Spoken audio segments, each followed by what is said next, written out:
domain. Chapter 4.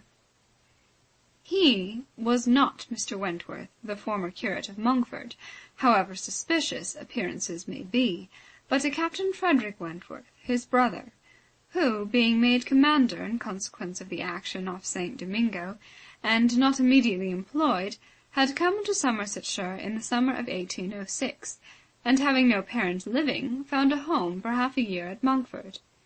He was at that time a remarkably fine young man, with a great deal of intelligence, spirit, and brilliancy, and Anne an extremely pretty girl, with gentleness, modesty, taste, and feeling.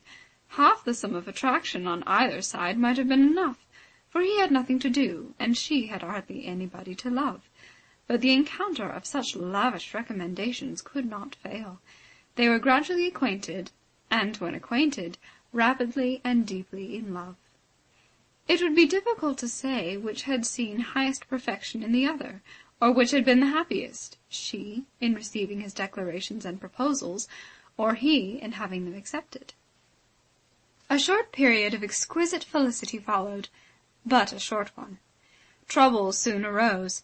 Sir Walter, on being applied to, without actually withholding his consent, or saying it should never be, gave it all the negative of great astonishment, great coldness, great silence, and a professed resolution of doing nothing for his daughter. He thought it a very degrading alliance, and Lady Russell, though with more tempered and pardonable pride, received it as a most unfortunate one. Anne Elliot, with all her claims of birth, beauty, and mind, to throw herself away at 19, to involve herself at 19 in an engagement with a young man who had nothing but himself to recommend him, and no hopes of attaining affluence but in the chances of a most uncertain profession, and no connections to secure even his farther rise in the profession, would be indeed a throwing away which she grieved to think of. Anne Elliot, so young, known to so few, to be snatched off by a stranger without alliance or fortune, or rather sunk by him into a state of most wearing, anxious, youth-killing dependence. It must not be, if by any fair interference of friendship, any representations from one who had almost a mother's love and mother's rights, it would be prevented. Captain Wentworth had no fortune. He had been lucky in his profession, but, spending freely what had come freely, had realized nothing. But he was confident that he should be rich. Full of life and ardour, he knew that he should soon have a ship, and soon be on a station that would lead to everything he wanted. He had always been lucky. He knew he should be so still. Such confidence, powerful in its own warmth, and bewitching in the wit which often expressed it, must have been enough for Anne. But Lady Russell saw it very differently. His sanguine temper and fearlessness of mind operated very differently on her. She saw in it but an aggravation of the evil. It only added a dangerous character to himself. He was brilliant. He was headstrong. Lady Russell had little taste for wit, and of anything approaching to imprudence a horror. She depreciated the connection in every light. Such opposition as these feelings produced was more than Anne could combat. Young and gentle as she was, it might yet have been possible to withstand her father's ill will, though unsoftened by one kind word or look on the part of her sister. But Lady Russell, whom she had always loved and relied on, could not, with such steadiness of opinion and such tenderness of manner, be continually advising her in vain. She was persuaded to believe the engagement a wrong thing, indiscreet, improper, hardly capable of success, and not deserving it. But it was not a merely selfish caution under which she acted in putting an end to it. Had she not imagined herself consulting his good even more than her own, she could hardly have given him up. The belief of being prudent and self-denying, principally for his advantage, was her chief consolation under the misery of a parting, a final parting, and every consolation was required, for she had to encounter all the additional pain of opinions on his side totally unconvinced and unbending, and of his feeling himself ill-used by so forced a relinquishment. He had left the country in consequence. A few months had seen the beginning and end of their acquaintance. but not with a few months ended Anne's share of suffering from it. Her attachment and regrets had, for a long time, clouded every enjoyment of youth, and an early loss of bloom and spirits had been their lasting effect. More than 7 years were gone since this little history of sorrowful interest had reached its close, and time had softened down much, perhaps nearly all, of peculiar attachment to him, but she had been too dependent on time alone. No aid had been given in change of place, except in one visit to Bath soon after the rupture, or in any novelty or enlargement of society. No one had ever come within the Kellynch circle who could bear a comparison with Frederick Wentworth, as he stood in her memory. No second attachment, the only thoroughly natural, happy, and sufficient cure at her time of life, had been possible to the nice tone of her mind, the fastidiousness of her taste in the small limits of the society around them. She had been solicited, when about 22, to change her name by the young man who, not long afterwards, found a more willing mind in her younger sister, and Lady Russell had lamented her refusal, for Charles Musgrove was the eldest son of a man whose landed property and general importance were second in that country only to Sir Walter's, and of good character and appearance. And however Lady Russell might have asked yet for something more, while Anne was 19, she would have rejoiced to see her at 22 so respectably removed from the partialities and injustice of her father's house, and settled so permanently near herself.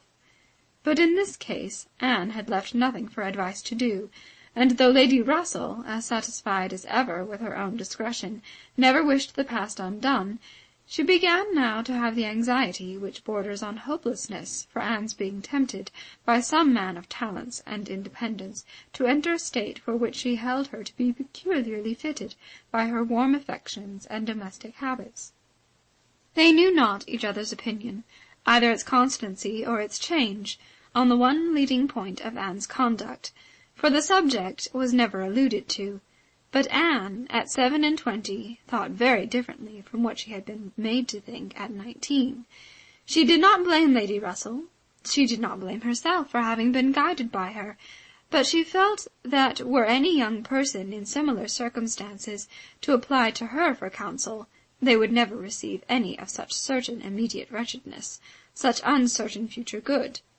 She was persuaded that under every disadvantage of disapprobation at home, and every anxiety attending his profession, all their probable fears, delays, and disappointments, she should yet have been a happier woman in maintaining the engagement than she had been in the sacrifice of it.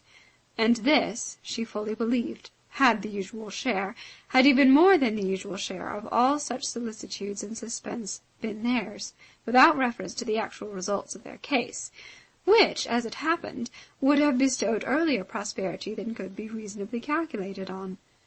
All his sanguine expectations, all his confidence had been justified. His genius and ardour had seemed to foresee and to command his prosperous path. He had, very soon after their engagement ceased, got employ, and all that he had told her would follow had taken place. He had distinguished himself, and early gained the other step in rank, and must now, by successive captures, have made a handsome fortune. She had only navy lists and newspapers for her authority, but she could not doubt his being rich, and, in favour of his constancy, she had no reason to believe him married. How eloquent could Anne Elliot have been! How eloquent, at least, were her wishes on the side of early, warm attachment and a cheerful confidence in futurity against that over-anxious caution which seems to insult exertion and distrust Providence. She had been forced into prudence in her youth. She learned romance as she grew older, the natural sequel of an unnatural beginning. With all these circumstances, recollections, and feelings, she could not hear that Captain Wentworth's sister was likely to live at Kellynch without a revival of former pain, and many a stroll and many a sigh were necessary to dispel the agitation of the idea. She often told herself it was folly, before she could harden her nerves sufficiently to feel the continual discussion of the Crofts and their business no evil. She was assisted, however, by that perfect indifference and apparent unconsciousness among the only 3 of her own friends in the secret of the past, which seemed almost to deny any recollection of it. She could do justice to the superiority of Lady Russell's motives in this, over those of her father and Elizabeth. She could honour all the better feelings of her calmness. But the general air of oblivion among them was highly important, from whatever it sprung, and in the event of Admiral Croft's really taking Kellynch Hall, she rejoiced anew over the conviction which had always been most grateful to her, of the past being known to those three only among her connections, by whom no syllable, she believed, would ever be whispered, and in the trust that among his, the brother only with whom he had been residing, had received any information of their short-lived engagement. That brother had been long removed from the country, and being a sensible man, and, moreover, a single man at the time, she had a fond dependence on no human creature's having heard of it from him. The sister, Mrs. Croft, had then been out of England, accompanying her husband on a foreign station, and her own sister, Mary, had been at school while it all occurred, and never admitted by pride of some, and the delicacy of others, to the smallest knowledge of it afterwards. With these supports, she hoped that the acquaintance between herself and the Crofts, which, with Lady Russell still resident in Kellynch, and Mary fixed only 3 miles off, must be anticipated, need not involve any particular awkwardness. End of chapter 4.